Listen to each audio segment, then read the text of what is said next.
Fellas, in today's video, we are going to be making a tier list for all of the supports in Marvel Rivals as of Season 1. Now, this is going to be a very straightforward process as there's only 8 heroes. And so we'll make it short and sweet, and this will keep a focus on ranked play.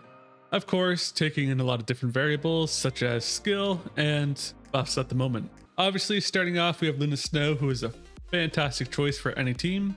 Her ultimate is beyond broken. There's no other way to say it. She has good team ups, especially with Namor, and Namor's a very common character who is great at protecting the backline. But this isn't about him, but it is about her team up. She also has a team up with Jeff, which is okay. But she's able to heal and do damage, and if you use her ability to make her healing do ice spears, those will pierce your teammates to allow for more healing. She is absolutely one of the best heroes to be using, and there's no other real way to say that. And then of course, we have Cloak and Dagger. You know what?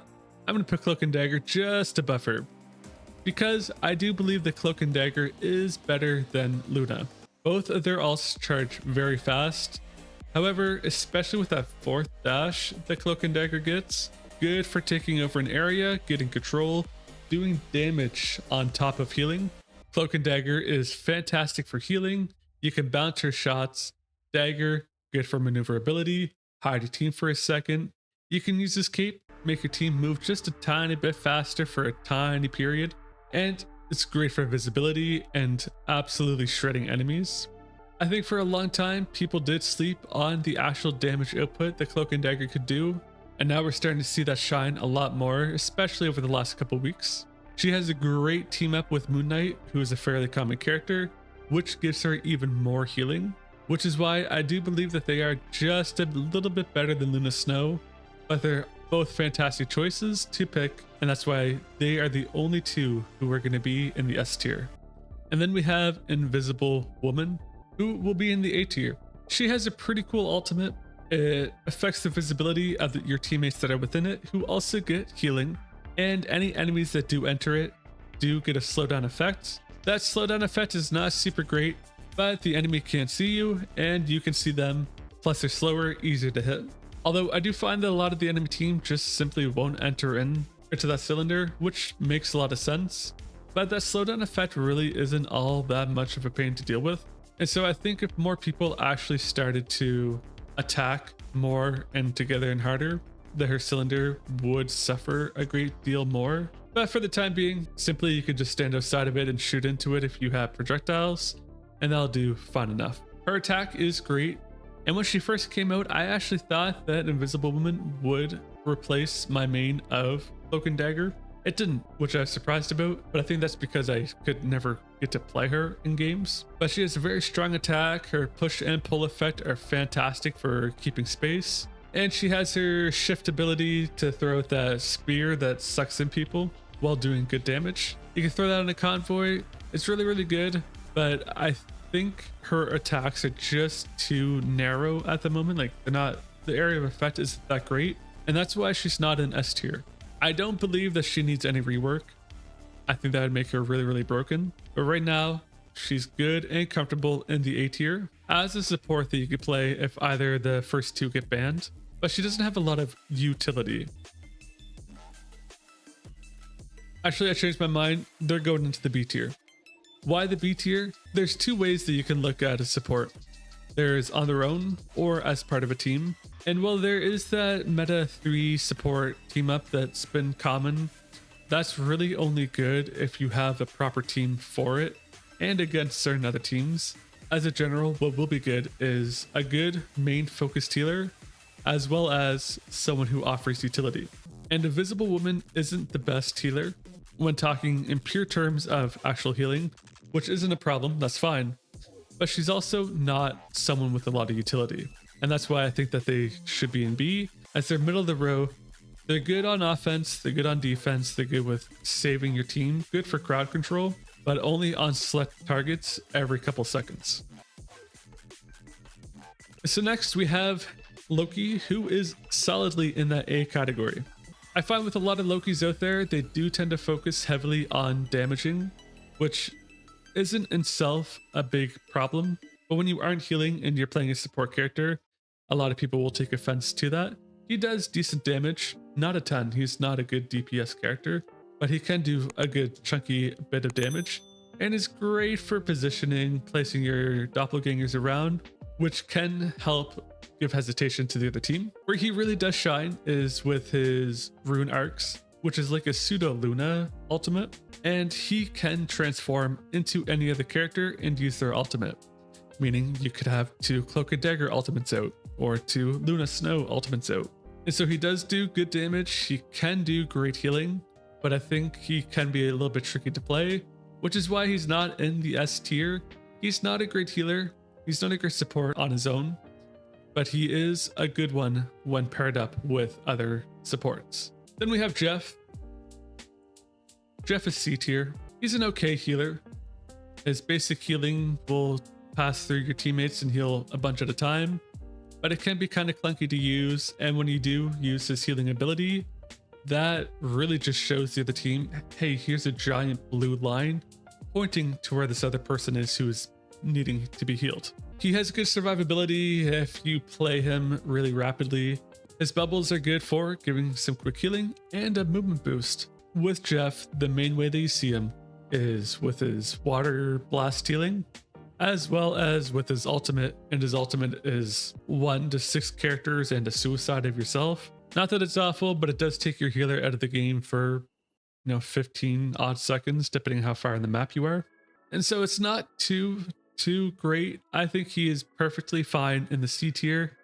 He's not a great healer, he's not a great damager, but he is good at poking and good for surprise attacks. He can swim around, get behind the other enemy, and just spit his bubbles at them. He's decent. He's not bad by any means. That's what the D category will be for, but he's overall decent. Next, we have Mantis. Mantis, I wholeheartedly believe, is an off healer. Her healing ability, not really that great. She does have a passive self-healing ability as well, which is not all that great either, but her ultimate does do good healing and gives a movement boost, but she only has 1 ability to actually give healing to players, and it's decent for healing over time, especially after a battle, but in the middle of a fight, you really need to focus that healing on just one person, which takes away from the rest of them. And so they are good teamed up. They are a good second healer, just not as the main healer. Where she really does shine though is her utility. She gives damage buffs to other players. She gives damage buffs to herself. She hits hard. She's a great DPS support. And I think they were slept on for a very long time, especially as she has an ability to sleep the enemy target for 3.5 seconds. That's a long time in this game. That's longer than Spider-Man's ultimate. Would Mantis be a good healer choice if there was no other supports? Absolutely not. Same thing with Loki. But they are a good choice if someone else is playing support, as they can focus on healing off people as well as damage. Which leads us to Adam Warlock as well for the A tier. In case you can't tell, I am kind of biased when it comes to these supports. Adam Warlock can hit extraordinarily hard if you put in a little bit of time and work into him to get used to his abilities. He has a self-revive, and with Mantis, they get another self-revive as a team up, and his ultimate allows you to bring back your entire team for 10 seconds from the dead. That is absolutely crucial in a team fight. He does have decent healing, and he has the soul bond, which will spread the damage out between a group of targets on your team. Overall, he is very effective, but again, he's a very slow character, which unlike most of the other characters, means you do have to constantly keep up with your team in order to keep the healing onto them. And he doesn't offer any real buffs, which does set him apart from the other two in the A category. However, decent healing and decent damage. That's why he's not in the S tier, but he is above the B tier. He does need to have another support on the team to really shine, as again, one of the big challenges I find with Adam Warlock is trying to keep up. And he does have that self-revive in case he does die, but it's easy to track those if you're on the other team, meaning it is easy to kill him. The ultimate does bring back your teammates, but only for a small bit of health, not a full recharge. It's just in terms of support, there are better options. I think Loki's a better option. I think Mantis is even a better option, and they're both in the A category as well. I think he's better than B tier with Invisible Woman. because of what he can offer with team ups, but on his own, solely on his own, that's not where he shines. And for this, I'm focusing on a general dynamic over where they sit individually. And of course, we do have Rocket. Actually, you know what? Rocket, I think, is the best choice in the A tier. If there are other healers like Cloak and Dagger or Luna Snow, Rocket will have a great time as you can focus more on healing overall rather than focused. Because with Luna, they're fast, they can move around. Rocket is very fast, great for escaping, great for moving up and down with his dashes, but his healing is awkward. You shoot up bubbles, and those will heal either yourself or another teammate, and they'll slow down as they pass by, but it won't give a full heal. It will do a good little bit of healing, but not a lot. And so he shines on tight and close maps and choke points, things like that. And with Rocket, especially as you fire his gun, a lot of that is going to be getting assists. He is a great second support. He has great team ups with Bucky and Punisher, and I think that's where he really does shine. His ultimate gives a 60% damage buff, which is incredible for your team. And he has his BRB station, which will give either a double jump or extra armor to your team. And it can revive someone as well, back to full health.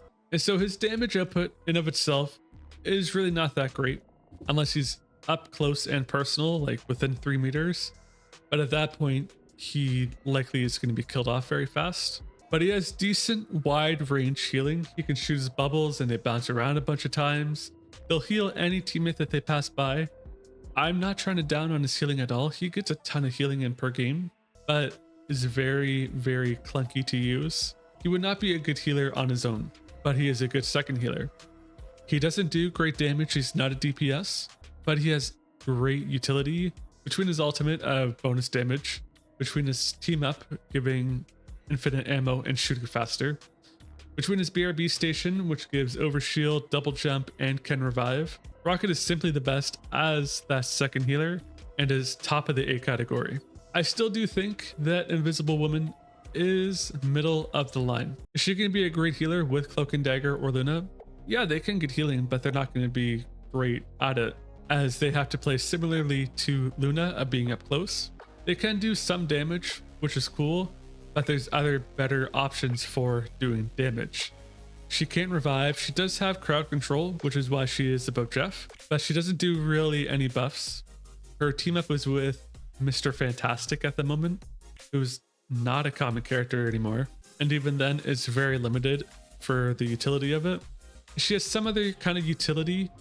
I would place her higher, but right now she is just smack dab middle of the pack as an okay damager and an okay healer. And then there's Jeff, and Jeff is Jeff. I think that is the most accurate tier list I could make. Again, this is my own tier list, so your opinion on it may differ, and that's fine. That's totally cool.